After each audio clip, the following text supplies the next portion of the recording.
जोधपुर में साध्वी प्रेमसा बाई की संदेहास्पद परिस्थितियों में मौत को लेकर कई सवाल उठ रहे हैं। हमारे साथ हैं राजस्थान के गृह राज्य मंत्री जवाहर सिंह बेडम। सर, जिस तरह से मौत हुई है, लगातार लोग जांच की मांग कर रहे हैं। देखिए,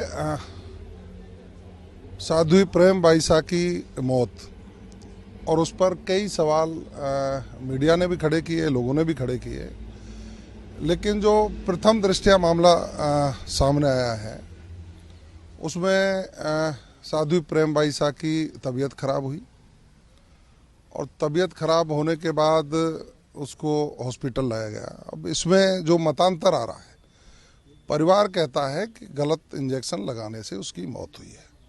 हॉस्पिटल प्रशासन ये कहता है कि तबीयत खराब होने के कारण उसकी ब्रेन डेथ हुई है। उसकी पोस्टमार्टम हुआ है, परिवार की सहमति से हुआ है।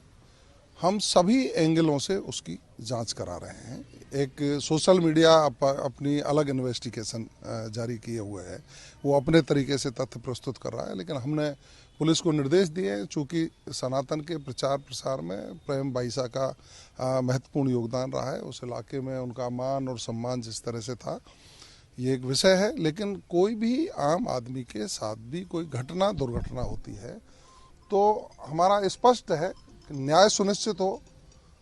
यदि अपराध कारित हुआ है तो निश्चित रूप से अपराधियों की गिरफ्तारी हो और उस मामले का पूरा खुलासा हो। उस पर पुलिस हमारी काम कर रही है। पोस्टमार्टम की रिपोर्ट अभी आई नहीं है। विस्तृत रिपोर्ट आने के बाद मैं निश्चित रूप से आपसे मुखातिब होऊंगा। ये उनकी मौत आश्रम में हो गई, अस्पताल में हुई है? ये दोनों अलग अलग तरह की बातें हैं। उनके परिवारजन कह रहे हैं कि हॉस्पिटल में आने के बाद उसको गलत इंजेक्शन लगाया गया, वो उनका एक आरोप है। हॉस्पिटल प्रशासन कह रहा है कि उसकी डेथ हो चुकी थी।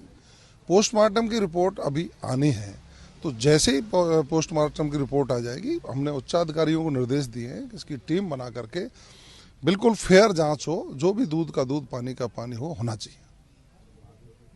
अब पहले भी उन्होंने आरोप लगाया था कि कुछ लोग ब्लैकमेल कर रहे हैं, पैसे मांग रहे हैं वीडियो आने पर। अब देखिए, उनके जो आरोप हैं, उन सारे आरोपों पर पीछे की कहानी क्या है, इसकी डेथ कैसे हुई है, इन सभी चीज़ों पर गहनता से हमारी पुलिस जांच करेगी और जो भी तथ्य सामने आएंगे उन पर विधि सम्मत हम कार्रवाई करेंगे। आपको विश्वास दिला सकते हैं। राज्य सरकार का कहना है कि अस्पताल और परिवार वालों का अलग अलग मत है, जिसकी जांच अभी जारी है। विस्तृत रिपोर्ट पोस्टमार्टम की आएगी, उसके बाद ही पुलिस अपनी जांच को आगे बढ़ाएगी। सभी पहलुओं की जांच की जा रही है। शरद कुमार, जयपुर, आज तक।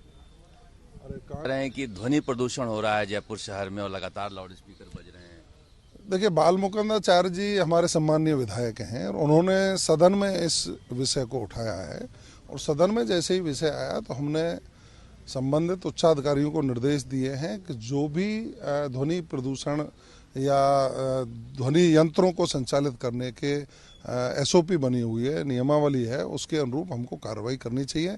निश्चित रूप से हम एक समय निश्चित है कितने बजे तक हम लाउड स्पीकर बजा सकते हैं, क्योंकि लोगों की अमन चैन शांति भी हमारा कर्तव्य है और हमारी गतिविधियां भी संचालित रहें। इन दोनों को तारतम्य में बैठाते हुए नियमों में जो भी प्रावधान है उसके तहत हम कार्रवाई करेंगे। क्या अजान को लेकर भी उनकी आपत्ति है कि अजान जब होती है सुबह सुबह तो बच्चे पढ़ रहे होते हैं, डिस्टर्ब होता है? देखिए, उनका ये आरोप है कि बच्चों की पढ़ाई के समय पर ध्वनि प्रदूषण नहीं हो।